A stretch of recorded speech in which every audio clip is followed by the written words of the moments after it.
Okay, so right now we're gonna see how to remove a panel.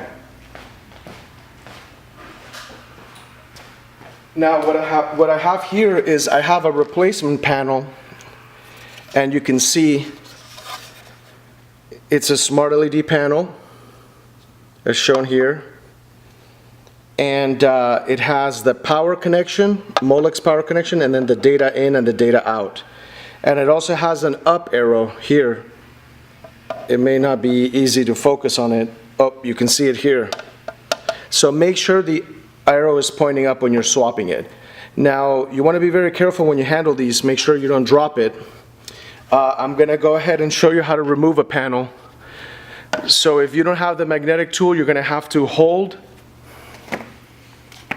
the panel and pull with both fingers until you get it to lift.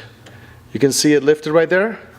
Then continue to move left to right softly until you're able to remove the panel from the magnetic basings, as you can see there.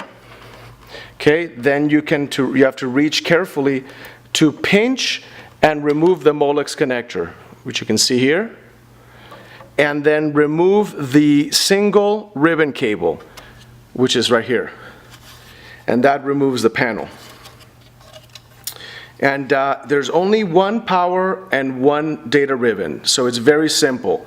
It's not like a lot of other systems where they have two ribbon cables. You only have one on the FX2 to worry about.